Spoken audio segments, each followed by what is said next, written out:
welcome to the fourth episode of the Knitting Spring podcast. My name is Tonya, and I'll be your host. You can find me as Cheeky Monkey on Ravelry, Cheeky Monkey 1 on Instagram, and you can find all of the show notes at knittingspring.com.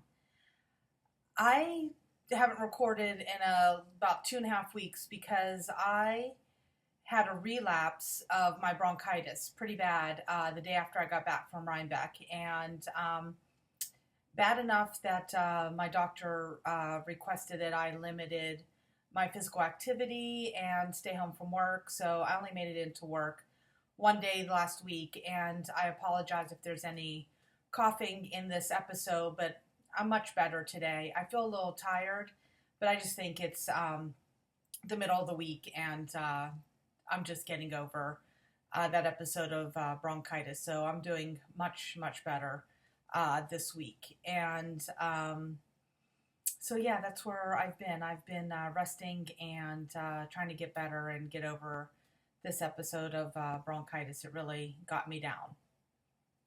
The next thing, I really want to thank all the new and returning viewers. I've just been overwhelmed with how many of you enjoy spending some time with me each week.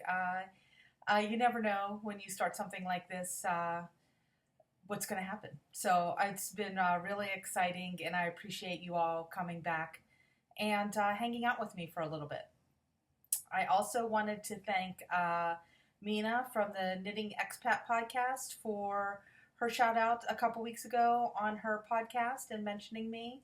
And Sarah from Naughty Gnomes last week mentioned me in her podcast, and that was really great. I so enjoy her bags. I have one of her project bags, and they're great.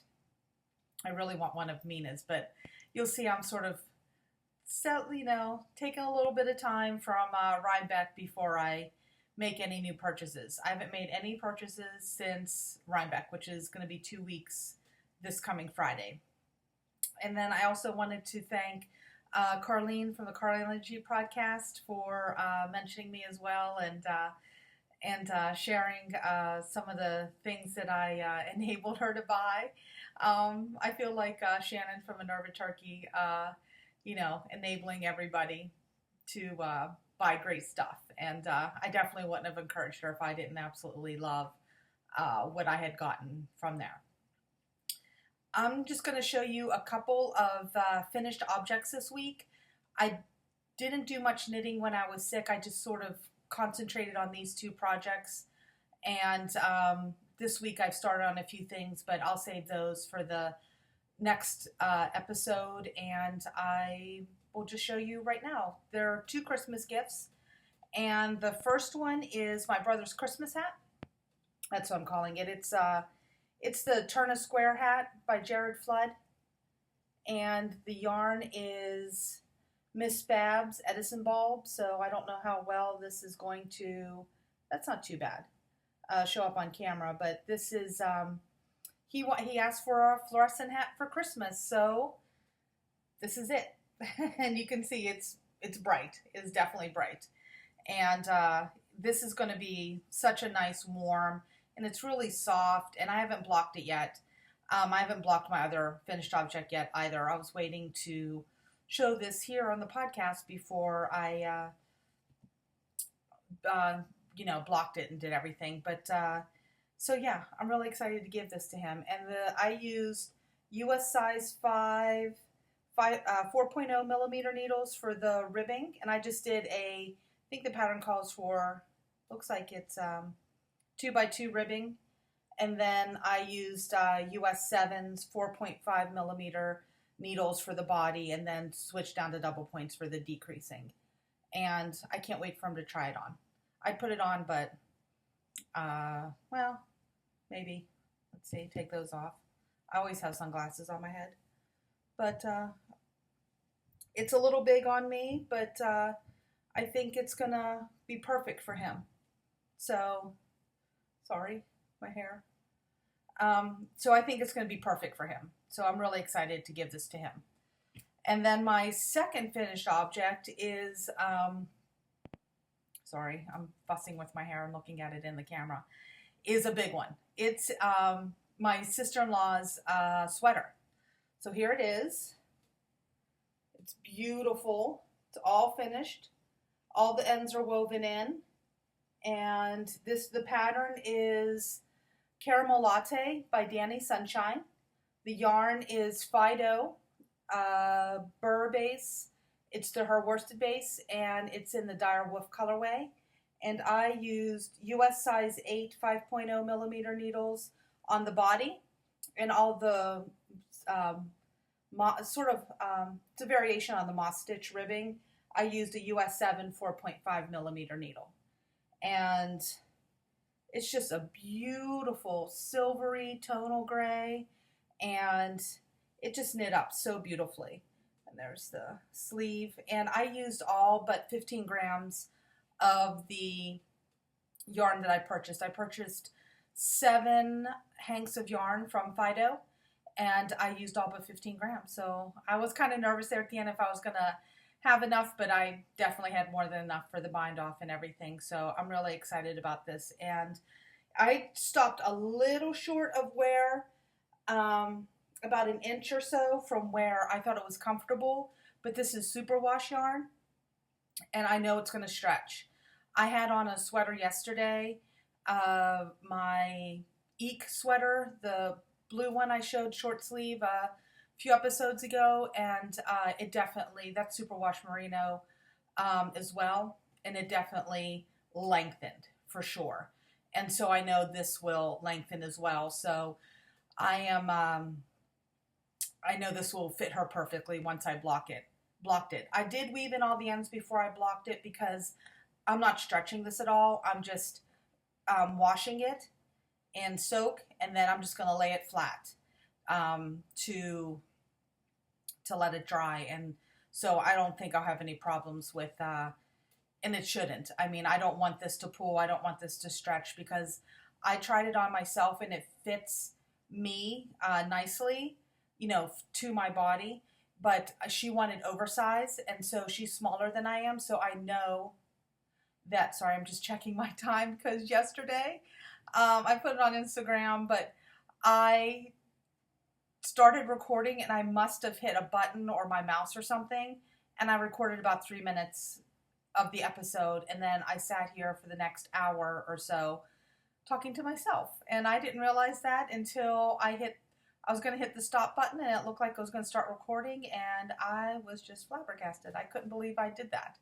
So I'm just checking to make sure the time's running, because I couldn't find that yesterday, which should have been a sign that I hadn't been recording. Anyways, I think the sweater is going to fit her very nicely, and I really can't wait to give it to her. I know she's going to love it. I don't want to rush Christmas here, but now I'm like so excited to give it to her. So that is great. So I'm very happy with these, and all I have left to do for Christmas knitting is 2 pairs of tube socks for my niece and nephew. I knit each of them a sweater over the summer, so I'm just doing tube socks for them for Christmas. So I've started on my nieces, and I would like to cast on for my nephews, but I'll show all of that next week when I go into whips and stuff. All right, so Rhinebeck, buckle up, because there's a lot. Not too bad. I mean, it wasn't too bad. I thought it would be worse. I wasn't sure, going there. I thought I'd be okay before I got there, but then I went to the Indie Untangled trunk show, and there was so much good stuff there. I got really nervous for Saturday. So let's start with Friday. Friday, I got up, I rented my car, and I drove up to Sleepy Hollow, New York, which is it's probably about 30 miles from New York City, but it's probably about an hour drive because it takes anywhere from 20 to 30 minutes just to get out off the island of Manhattan with no matter what. Every time I've driven from Manhattan to someplace else, it's always been 20 to 30 minutes to get to a bridge or tunnel or something. So it's usually about whatever they say it is, add on like the half hour to get out of the city. And then, so I drove up to Sleepy Hollow, and the reason I stopped over there is because about 10 minutes from the town of Sleepy Hollow, New York, there is a organic farm called Stone Barns. And it's beautiful. It's these huge stone buildings that used to actually be working barns. Beautifully done. I think they were, I'm not sure, don't quote me. You can go on their website. It's stonebarns.org, I believe, and find out the facts. But I know the barns were built prior to the 1930s. And they were built by the Rockefeller family, and they show you where the hay was kept and, where the horses were. And I think the horse barn is now the gift center and all these things. But the buildings are just absolutely spectacular. And then they have a restaurant there as well I can't remember the chef's name. I should have looked at it. I couldn't remember it yesterday, and I forgot to look at it again today. Who's very well known. He started Blue Hill Restaurant in New York City, I want to say maybe around 2000. And he became really passionate about the farm to table movement. And he joined with the people that took over the Rockefeller family estate. I can't remember her name, but it was Mrs. Rockefeller, who I'd say probably up until the 90s or so ran this family farm, and she was really passionate about family farming and believed in small farms and rotating the soil and taking care of your land and having animals there and produce and just a holistic farm.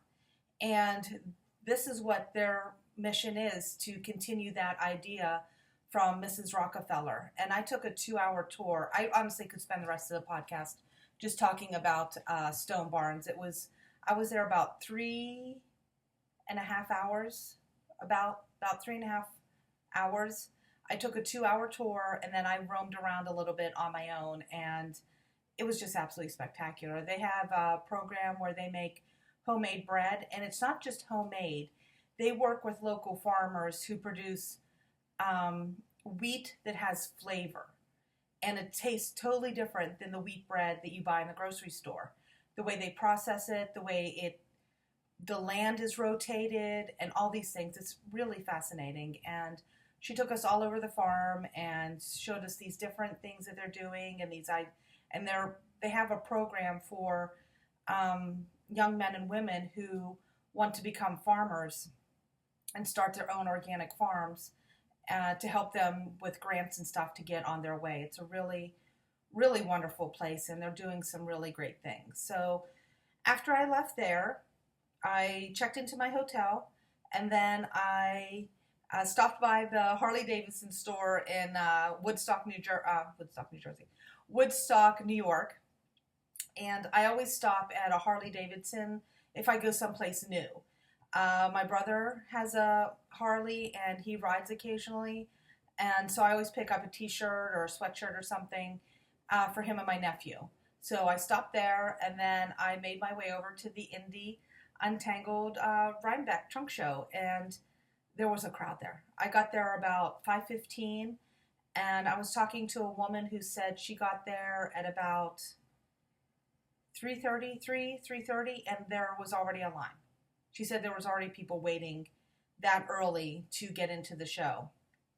I didn't have to wait too long. It was moving along quite well when I got there, and it took me about 15 minutes to get into the ballroom where they had the vendor set up. And I was a little overwhelmed at first. There was so much beautiful yarn, but I'll show you the first thing that caught my eye. So the first thing that I saw as I was wandering around was this beautiful silk and merino yarn by Duck Duck Wool. And it's called After Party. Carlene showed this on her podcast. Sorry, let me move my fingers. It's let's see, what did I say? It's 80% merino, 20% silk fingering. It's 600 yards, 150 grams. So not only is this gorgeous, you get a ton of yarn in this hank. And it's just, I saw this and I knew right away it had to be a sweater. I just knew. I saw this, I picked it up, and there was no way that this could be anything else for me. And so I got 3 hanks, and Carlene, when we were sitting later, Carlene saw this and she said she just loved it as well and had to go back for more. And I think this might be this is my first purchase for the weekend, and I think it might be one of my favorites. It's definitely in the top 3 of things that I got from Rhinebeck weekend. I absolutely cannot wait to make something out of this. It's going to have to wait until after the holidays for sure. I have a couple things that are queued up, which I'll talk about next week before this, but soon after that, this will definitely get put into action.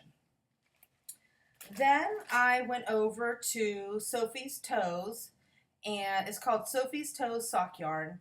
But what I got is a worsted. And I thought this would make a beautiful, let me keep this in the middle because I don't know where the capture is. I think this is going to make a beautiful, fun hat. And so this is 100% superwash merino, worsted weight, and it's 200 yards. And the color is called Rhinebeck Twilight.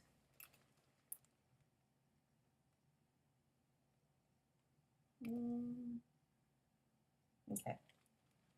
So and she was lovely. Everybody, all the vendors there, for as crazy as it was and how many people around, and it was hard to get to the different, different hanks of yarn, the vendors were just absolutely lovely people. So helpful and making sure you got what you wanted and talking to you a little bit. So they were really nice. They really curated a wonderful group of vendors and dyers at this trunk show. They asked me today to do a survey and asked me what I thought of it, and I couldn't say enough nice things about it. I just thought, besides it being crowded, it was a wonderful show. It really was. So the next thing that caught my eye was skeiny dipping, and I have some of their yarn already from Gauge Intention, but I think I have a theme going here with these multicolored skeins here. But I saw this and I loved it. I absolutely loved it. And this is her merino single. It's 100% superwash merino, 475 yards, 114 grams, and the color is called You've Been Pollocked. So I don't know. I'm trying to get it out of the glare of my lights. So let's see. I don't know if that's going to focus. But all this will be in the show notes. I'm going to be writing show notes for quite some time. I got 2 hanks of that, and since it's 475 yards, it's a little over, I think, 1,000 yards, which I think this would work for a short sleeve sweater. These 2 skeins, because the short sleeve sweater for me is usually about 900 to 1,000 yards, somewhere in there, depending on the gauge and the type of yarn, etc. it is. So it's usually around there. And I think I might use this on a buttoned up cardigan that I have my eye on, because that's one of the things that I would like to work on is a cardigan with a button band. I've never done one of those before, so that's something for the new year that I'll also talk about. But I thought, if I don't have enough of this, I can put everything on waste yarn and do the cuffs and the hem out of the black yarn. So, excuse me. So this one is also her merino single, and it is 100% superwash merino, 475 yards, 114 grams, and the colorway is called Cease and Desist. Sorry, I'm not doing a very good job today. I'm a little tired too from the week, like I said earlier. And then I made my way over to June Price Fiber Arts. And this is her card right here. I don't know what happened to the other cards, but I don't have, she does, there's no, it was just in a plastic bag. There's no tag for this. But this is her card. And she had a lovely display there. She has yarn, fiber, spinning kits, and a variety of other things. But I saw this, and I saw the color, and at first I thought it was just a, what are those called? When you carded fiber. So I thought it was, because it was rolled up like this. And so I thought it was just a bat of carded fiber. And I picked it up and I started looking at it, and she came over and she was talking to me about it. And she's like, these are silk hankies. And what they are is, I don't know if you can see, but there's all these layers. Layers and layers. And they're called silk hankies, and they're also called mawadas.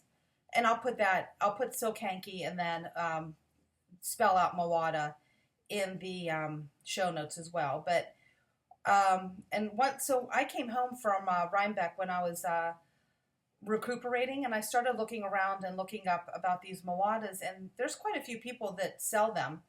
But you take these sheets off in these little thin sheets of silk, and what it is, this is a strand of silk fiber.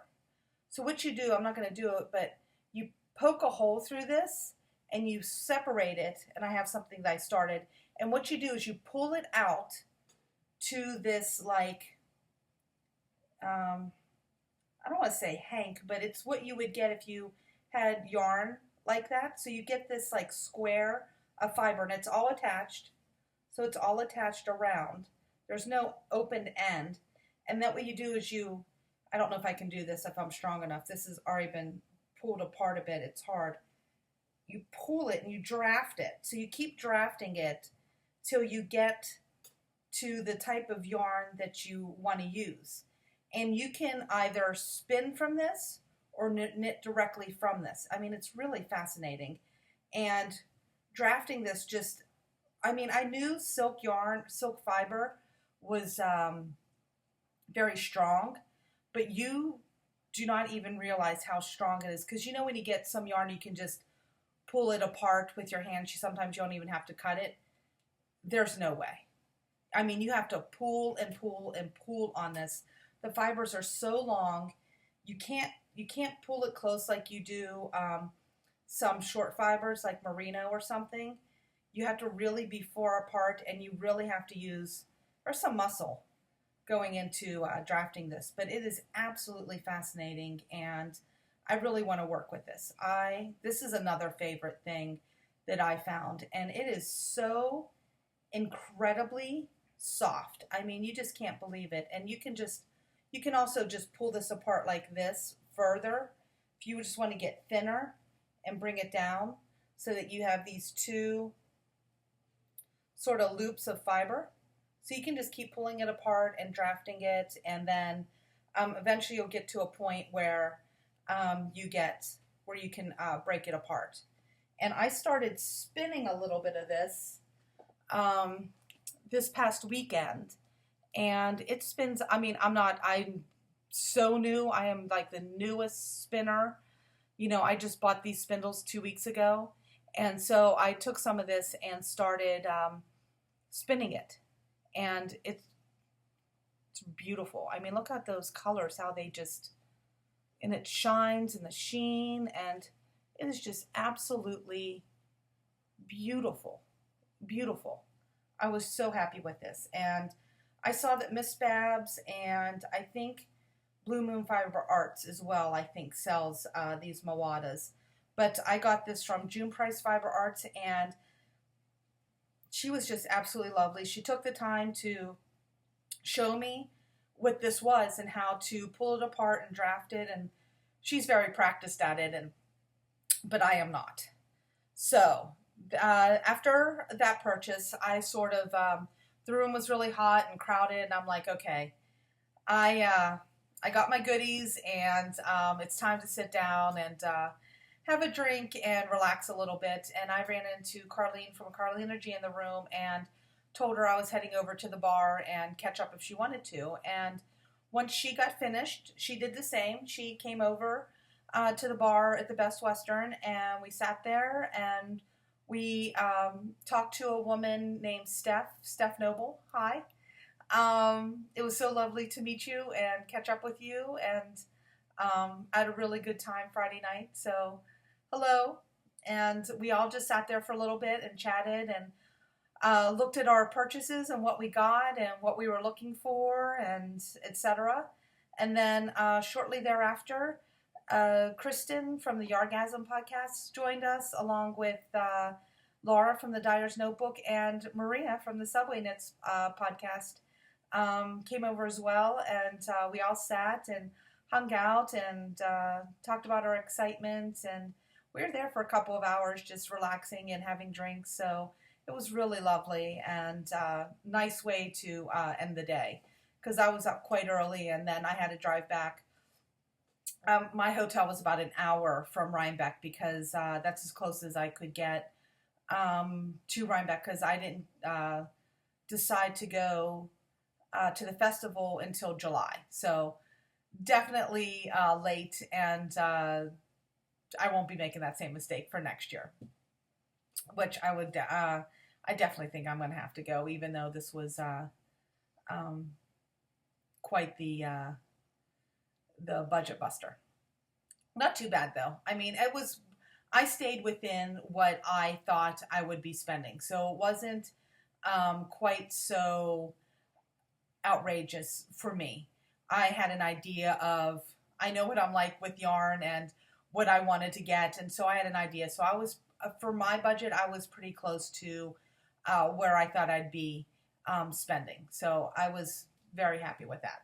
So Saturday, I got up super early. I was up at like 5 a.m. Actually, I woke up a little bit before that. I had my wake-up call from the hotel, call me at 5 a.m. and I was so excited that I couldn't really sleep for the festival. I was so excited. And they called, and I got up and I hit the road about 6:15 or so. No, probably about 6. And headed up towards Rhinebeck. And they said there might to give yourself an hour and a half to get there, and I got there in about an hour. So I got there about 7:15, and there was hardly anybody there. I'm surprised. But so I just parked my car and wandered over to the 4-H gate, because the gentleman who showed me where to park told me that would be the first gate to open, and to hang out there. And about 5 minutes after I got there, a lovely group of women joined me, and I got to chat with them. It was a daughter, her mom, and her aunt, and I got Shannon's name, but I didn't get her mom or aunt's name. But hello, guys. I had a wonderful time talking to you at the beginning of Rhinebeck. They were great. I told them that was my first year at Rhinebeck, and they gave me all kinds of pointers and told me what to expect, and we just chatted about where we were from, and so they made the time go by so fast. And then about 5 minutes after they got there, 2 additional ladies joined us as well. So there was about 6 of us chatting, waiting to get into Rhinebeck, and they made the time go by so fast, and seeing what everybody knit, and the daughter, Shannon, and her mother and her aunt all bought Miss Bab's 2014 colorway from the year before.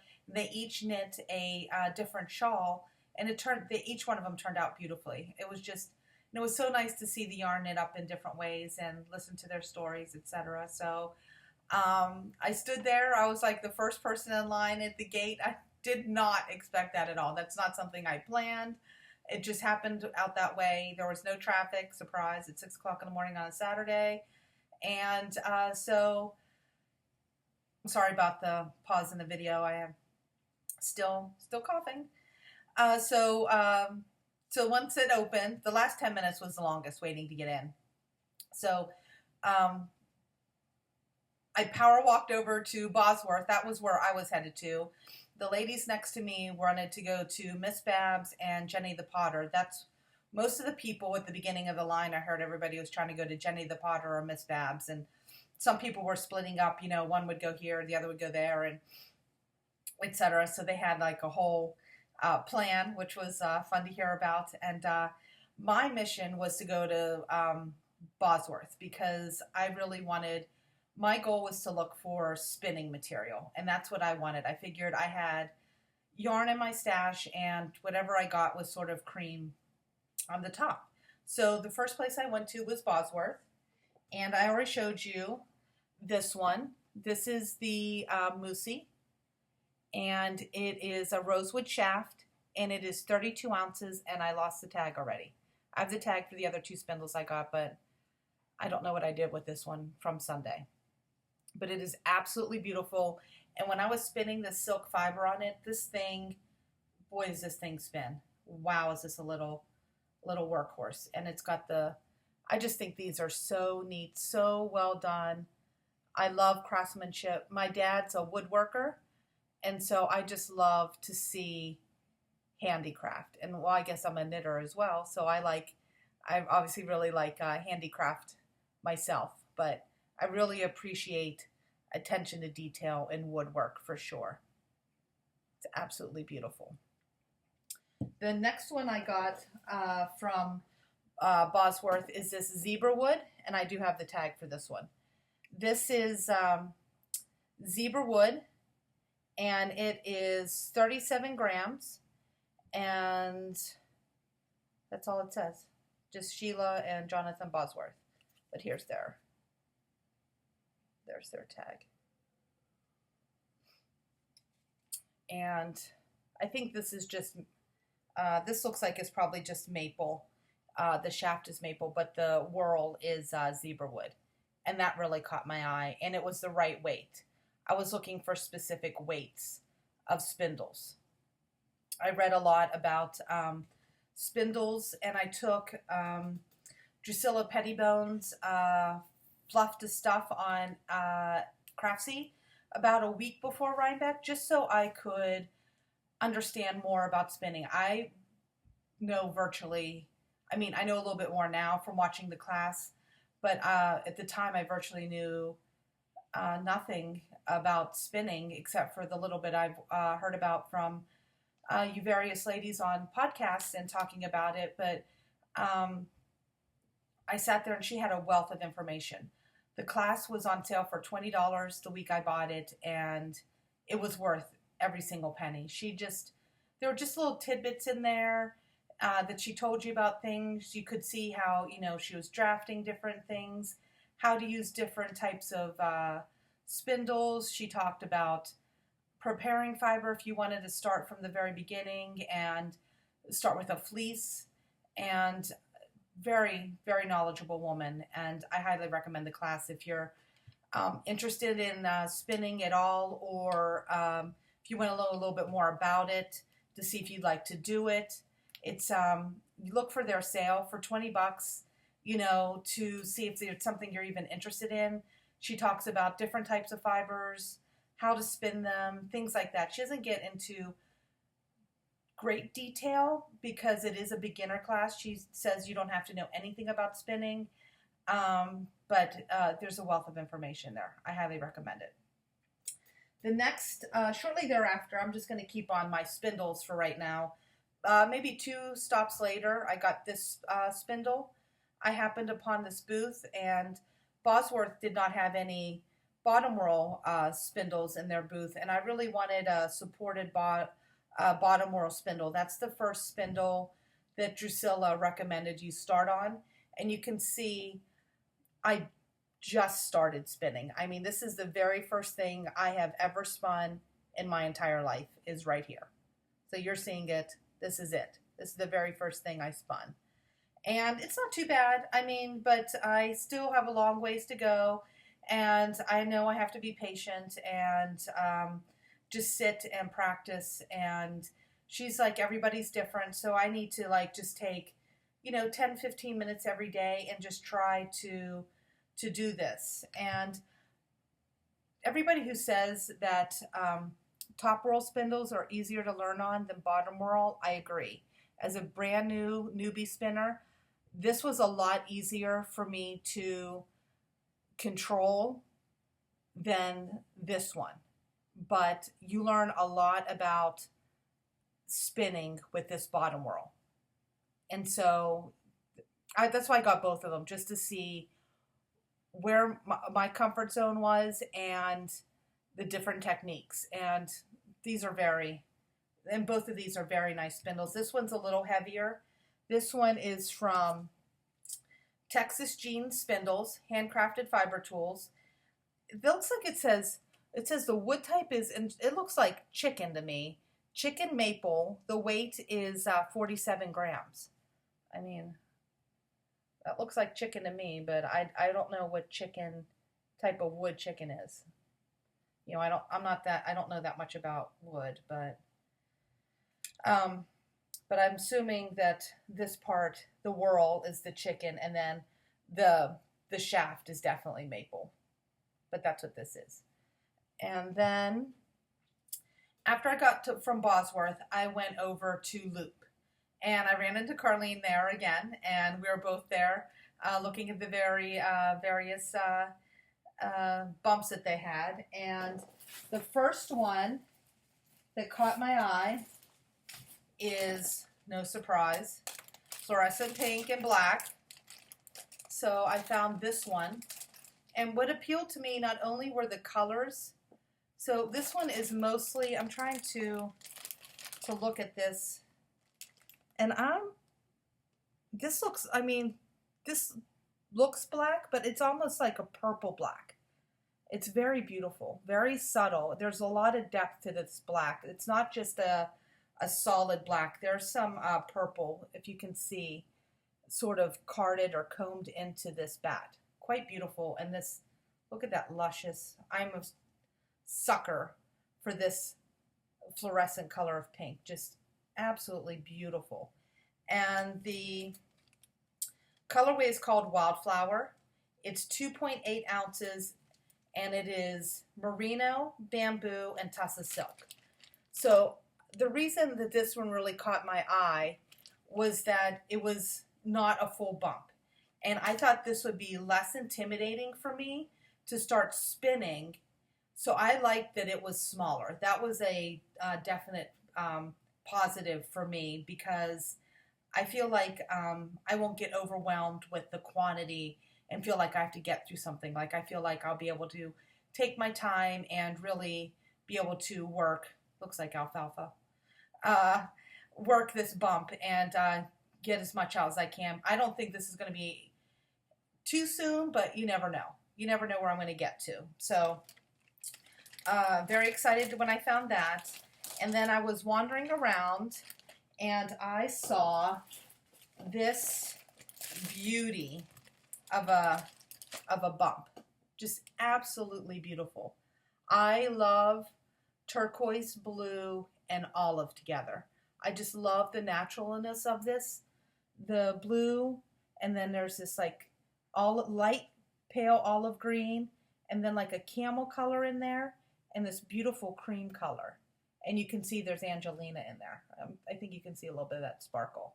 So this one is called, appropriately named, Serenity. It's 4 ounces, and it is merino, nylon, Angelina. And just absolutely lovely. I just love, you can see a little bit more on this side, and wonderfully soft, just absolutely beautiful. I fell in love with this. I couldn't say no to this one. Absolutely not. I know, I have a problem. And then right across the way from Loop, literally right across the way, was Into the World. And you'll see this is a theme, this shopping trip. I am not a green person per se, but for some reason, the blues and greens, I really like this sort of like these turquoisey blues that sort of run towards the green side. Just love that type of blue. And I have just fallen in love with this color combination. Ever since I did my friend's socks, I have just been drawn to this color combination. And this just, I saw this, and this one is Blueface Leicester. And that was one of the fiber types that I was looking for because I had learned that it is a longer staple length and it would be easier for me to learn to do. So when I was going to the different booths, this colorway came in a variety of fiber types, but I definitely wanted the Blueface Leicester. So this, I'm thinking this one will probably be one of the first ones that I work on because of the fiber type. Not only do I love the colors, but I really like the fiber type's probably going to be easier for me to work with. And in the craftsy class I took, she showed you how to chain ply, and that looks so interesting to me. I'm sure it's harder than regular plying, just two plying something together, but oh my gosh, is that technique the neatest thing I've ever seen. I just loved it. So, I'm sorry, I didn't tell you what this was. I'm just going on and on and on. The color is Fathom, and it is 4 ounces, and it's Superwash Blueface Leicester, and it's from Into the World. So I got that at Into the World, and I also saw, as I was bumping bodies at the booth, very crowded. You can't believe how fast that place fills up. I mean, you turn around and there's just people everywhere. I went to Bosworth, which was a little quiet. By the time I got out of Loop and went into the World, slammed. Absolutely slammed. I mean, you can't believe it. But it's fun. It's really fun.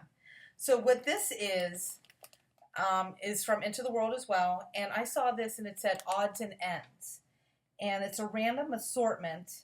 And it's 4 ounces, and the random assortment is, it says it can include the following: alpaca, yak, camel, mohair, superwash fibers, bamboo, silk, nylon, cashmere, and tencel. So there is just an entire bag filled with these like little fiber nuggets. And I don't think I'm experienced enough. I'm going to have to buy a book about fleece to see if I can learn to discern types of fleece by look and touch, because there's no tag on this, and I don't know. I mean, I don't know enough about fiber in this form here to understand what type it is, but fun colors and just little nuggets of fiber, and there's a whole little bag in here and just a variety of fun colors in there. So I'm looking forward to that as well. So I got those Into the World, and I thought I did pretty good considering all the beautiful fiber and colors that were in front of me, and but I really wanted to get a fiber stash. I don't know enough about fiber to buy it online. I know I could buy Into the World and the now the Loop bats online, because I have something that I can compare to. I have it, I can touch it, feel it, understand what it is. So that was one of my things about going to Rhinebeck, was educating myself a little bit about buying fiber and what I want to look for. So this is a little bit out of the order of the day, but I wanted to keep all the fiber together. So later in the day, I walked over to one of the barns on the other side of Rhinebeck, and this lovely booth, it was called Spinner's Hill. Here's the, I don't know, oh, it's attached in there, so I don't know if you'll be able to see this with the glare, but it's called Spinner's Hill, and she had a huge booth of fiber, and she had some fiber and balls. I swear, I'm not kidding, they were this big, huge, and the rope pieces were like that big around that you would take and draft and make into, I'm thinking that's a sweater's quantity. I don't know how much, I didn't look at the tags. because I was concentrating on what I was looking for, but very interesting. I've never seen so much. I haven't seen a roll of fiber that big that was sold before. I didn't know you could buy something so big. Very educational going to Rhinebeck for me, which was great. I constantly love to learn, and I just love to soak all that kind of stuff up and see things, and it just made me more excited and more interested in knitting and spinning. So I found this. This was rolled up. These are carded bats. So this was rolled up like this, and this is what I started spinning on this. So this is what I started spinning on this. And I was just pulling off long pieces like this, just taking it and so making like a rope of it. And this one is Blue Face Luster, and it's 2 ounces, and it just says they are a galaxy of color. So it's just whatever she felt like putting together. I think they're one of a kind, but 2 of these came in each of these, and you can see there's a little bit of blue in this one. I'm telling you, the blue and the green. I am not a green person at all. I don't even think I own anything unless there's like green in a pattern or something. I really don't own anything green in my wardrobe, but I don't know, the greens and the blues were getting to me. I'm really a pink and purple person, but wow. I just saw these and I just thought they were beautiful. And I liked, maybe it was going to the farm on Friday that just drew me to these natural beauties. I'm not sure, but you know, browns and greens, etc. Beautiful. Absolutely beautiful. And soft. Very nice hand. Very, very nice hand. So I got this, and then I would definitely order from her again. They were absolutely lovely. They said, I was talking to them when I was waiting for this, and they said the poor woman had to sleep on an air mattress the night before Rhinebeck, and said she only got 2 hours of sleep because it was so uncomfortable. I felt so bad for her because her booth was really busy. But again, just Spinner's Hill. This is just such a good value. I mean, $10. How could you say no to that? I mean, I don't like to talk about prices and stuff like that, but look how much fiber. I mean, come on. Can't beat that. And then I think this is the last fiber purchase I made of the day. And again, green and blue. Just lovely. This did not have a tag on it, and I need to look for my receipt. So I believe this is Blue Face Luster, because that's what I was really looking for. The only booth that I didn't buy, that I bought something that wasn't Blue Face Luster, was Loop. And that's the only one. Everywhere else I was looking for this or Corriedale. So I was looking for blue. I didn't see that much. I didn't see any. For me, maybe in Into the World they had Corriedale, but I only saw the Blue Face Luster. So since that's the one I saw the most, that's what I went for. So I'm pretty sure this could be Corriedale, but it feels softer. I know Corriedale can be quite rough, so or rustic, but this is pretty soft. Not as soft as merino, but I'm very nicely prepared. I mean, just wonderfully combed or carded. I'm not sure how she did this, but I'm going to look for who I got this from, and I don't think she put on the receipt the colorway, but there's no tag with this, so it was just small little booth. The woman I got this, well, actually it was a husband and wife.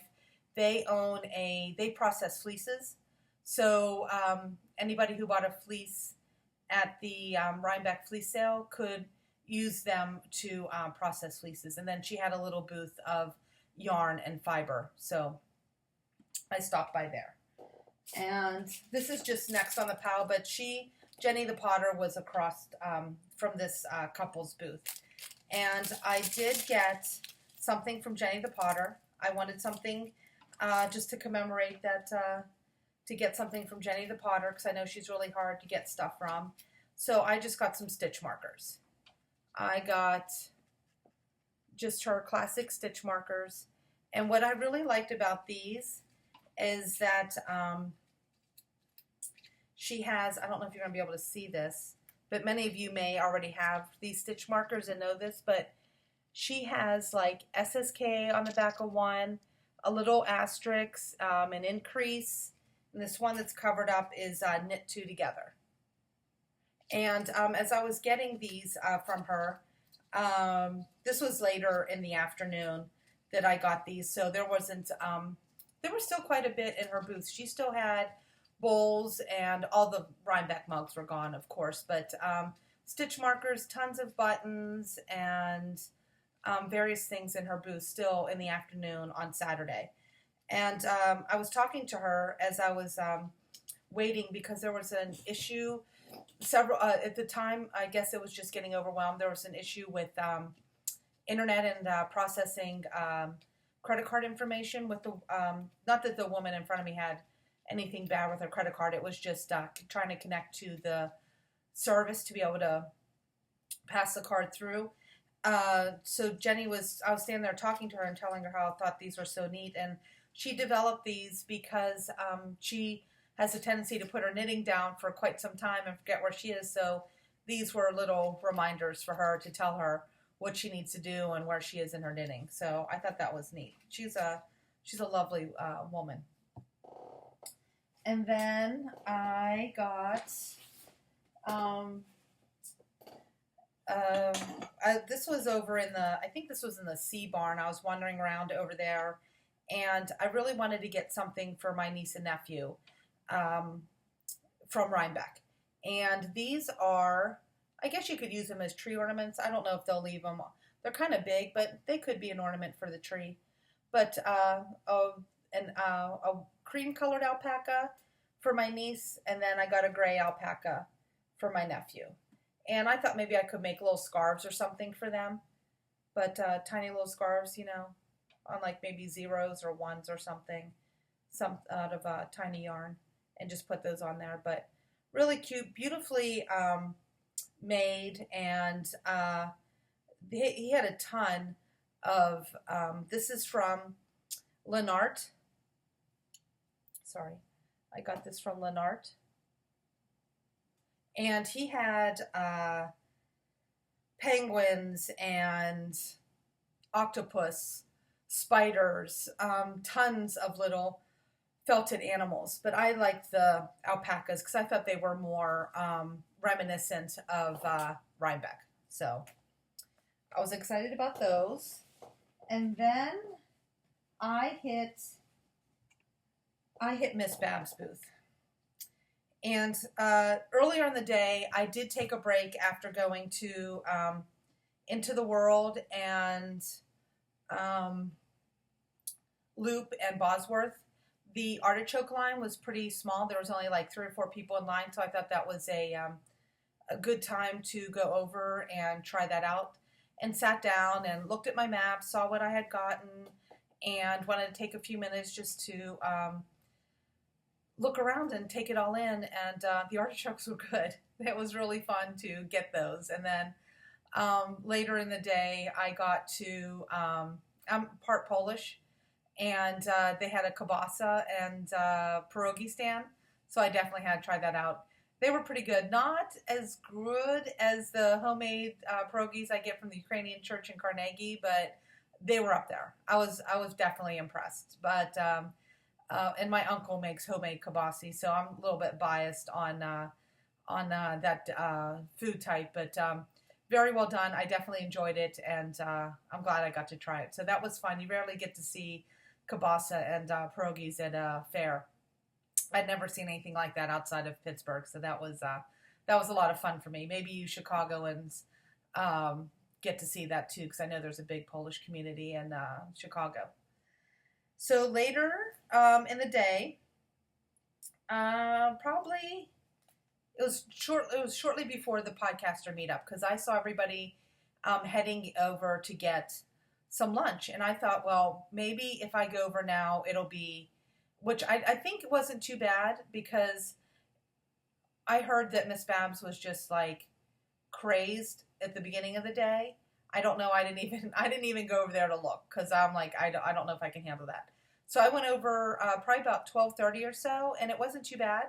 And I just thought I'd go over and just check it out to see what she had there, etc. And sort of wormed my way in. It was tight. I mean, she probably could rent 5 or 6 booths. I think she had like 3, but with all the people in there, she probably could double that and still have a crowd in there for sure. But the first thing I saw was Zombie Prom, and I saw this one, and I saw this one, which is called Beautiful Dreamer. So I had these 2 skeins in my hand, and one of the things I knew that I wanted to make is a Miss Babs or Susan B. Anderson's Yowza Weachaw. So I didn't plan on really buying Miss Babs yarn, but I really enjoy her yarn. And I saw these and I was like, you know, I'm here in person. I get to pick what I want, and I really hemmed and hawed between these 2. And I really want, and then I was like, sweater, which one? So what I ended up doing was, this is going to be the Miss Babs Wayat shawl, and this is going to be a sweater. I really love this deep purple. It's like a plum, and then this right here. I just love this right here. And then look at that beautiful olive green, and there's some gray in here, a little bit of black, just beautiful. And I just thought this would make such a lovely sweater, and I'm really excited about that. So I got 1, 2, sorry for keep bending down here. I'm getting to the end of the bag. So 3 zombie proms. I'm running out of room on my desk too, so I'm getting close. And then I also picked up Joan of Arc in her Hot Shot base, which I absolutely love. I think this is my favorite base of hers. I've tried, from her so far, I've tried Yowza, I've tried Tarte, and I've knitted Yowza, I've knitted Tarte, and I've knitted Hot Shot. And she got me with the Hot Shot forever. I love this base. I absolutely love it. This is what I knitted my friend's socks out of. And I've been looking at the Joan of Arc colorway for quite some time. And, okay, for a second there, I thought I got 2 different colorways. And I really want to make knee socks. So anytime I'm buying sock yarn, I'm buying 2. Even if I decide not to make knee socks out of them, I figure my sister-in-law and I have the same size foot, so it's not like it's going to go to waste. And even if she didn't, you know, it still wouldn't go to waste. So, and we like the same colors and things like that. We have very similar tastes. And so these will either be knee socks or 2 pairs of socks. So I got that. And sorry, I'm getting close to the end here. And then I got sorry, I had to go away. There's receipts and everything in the bottom of there. And then I got a biker chick for my sock yarn blanket. I don't really knit a lot of orange or anything like that, so I thought this would be a fun addition to my sock yarn blanket. And then the last thing that was all the way at the bottom, I also got at Bosworth, is this 1 yard nitty knotty. And I figure I'm not going to be spinning too much, so this would be a good place for me to start part of my spinning tools. So I got this when I was at Bosworth. And believe it or not, I think that's everything. The rest of the stuff in here is just receipts, and I'm just making sure I didn't forget anything. So the last thing I'm going to show you that I purchased, or my last purchase from there, are these buttons. And I don't know if you're going to be able to see them. Let me see if I can get it out of the packaging here. They are Icelandic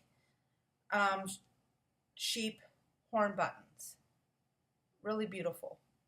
And I thought these would be fun. I don't know what I'm going to put them on, but I really like them, and I thought they were unique. And they are from Frelsey Farm Icelandics. And she had some other interesting things in there as well. But I did collect a lot of cards. There were a lot of other booths that I had visited.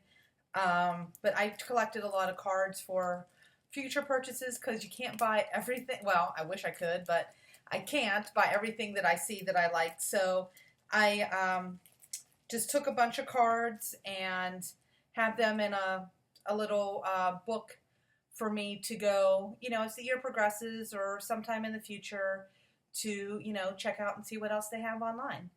I apologize for all the breaks. I really thought I'd be able to get through this, but I think talking, I'm at an hour. This is the longest I've ever podcasted.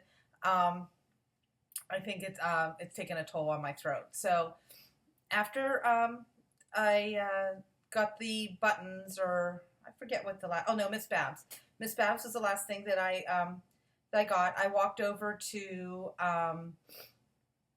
the podcaster meetup, and I sat down for a minute to catch my breath because I can shop. I can definitely shop. I have no problems making decisions, and I know what I like. So I went over, I sat down a little bit, and Brenda and her cousin came over and introduced themselves to me, and it was so great to meet them. We sat for probably about 20 minutes and had a really nice conversation, got to know each other. She contacted me after seeing my podcast, and we had been talking back and forth between Ravelry and Instagram, and Brenda has the Needlebee blog. I had mentioned her in an earlier episode, and I got to meet her, and her cousin are just so much fun. Such great personalities. I really felt like I clicked with them, and just the passion for knitting and talking to them and sharing a little bit about what we got and what we were doing over the weekend was really fun. And then we made our way over and saw Kristen and Maria and Laura from the Kristen from the Yarngasm podcast, Laura from the Dyer's Notebook, and Maria from Subway Knits. We made our way over there and chatted with them for a bit.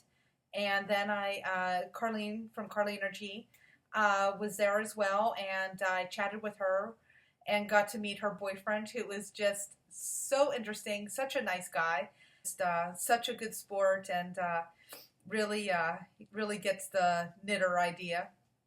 And then I got to see Shannon from Minerva Turkey, and was looking around for her purple hair and her orange sweater, and definitely saw her and got to say hi and introduce myself and let her know how much I enjoy her podcast. I think she's like the third or fourth person that I started watching, and she got me right away as well. So definitely a huge fan of her podcast, and fangirled it a little bit. So it was really fun to meet her, and she's just as lovely in person as she is on her podcast for sure. And then I got to see Andre Sue Knits, and another lovely podcast. So I got to talk to her briefly, and then I went back over and saw Carlene and Kristen and Maria and Laura, and chat with them for a little bit. And then by that time, I definitely needed a break. So I went over and got some lunch, and then I walked over to the animal barns and got to see some llamas and alpacas. I've never seen them in person before, so that was a lot of fun. And definitely so many different breeds of sheep. Breeds of sheep I had, never heard of, and very interesting, and different colors. And, you think of sheep so much as being white, but there's such a rich variety out there. It's just really, really wonderful. And then by the time I got through the barns, I was beat. I was absolutely beat. So I headed back to the car and headed back to the city, and got home Saturday night, and then I woke up Sunday wickedly sick. So that was my Rhinebeck weekend. I thoroughly enjoyed it. So many experiences. I mean, it really was a whirlwind. I did so much in 2 days and had such a wonderful time. And would definitely do it again. And I'm already thinking that maybe I might do Maryland sheep and wool in the spring. I don't know. My godmother lives in Northern Virginia, so I can make it a two-pronged visit. And she knits a little bit as well, so maybe she'll, uh, indulge and come over to the Maryland Sheep and Wool Festival with me as well. She only lives about 45 minutes away from that, so I think that would be a lot of fun. But we'll see with the budgets like between now and then and Christmas and everything like that. But I have quite a few months to wait and prepare for that one. So start getting all my dimes and nickels in my piggy bank. And that's about where I'm going to leave you guys for this week. I have been chatting for an hour. This is where I was yesterday, and I went to hit stop, and then I realized I just sat here and talked to myself an hour. So if I stumbled a little bit, I apologize, because I already did this yesterday, and I did it a little bit differently than I did today. So I guess more practice sitting in front of the camera and talking about different things. But I will see you guys. Hopefully, I'd like to record again either Sunday or Monday just to keep it going. And I'll have some whips to show you and some things that I'm planning and thinking about since I got the big Christmas present off the needles. And, excuse me. So that's what I'm looking forward to next podcast. Thank you all for joining me. If you still stuck around after an hour and went through all my Rhinebeck haul, it was quite a bit, but it wasn't as bad as I thought. And then now I get to put this all away. I'll see you guys next time. Thank you for joining me, and happy knitting. And happy Halloween, everybody. Enjoy, be safe, and I'll see you after the holiday. Bye.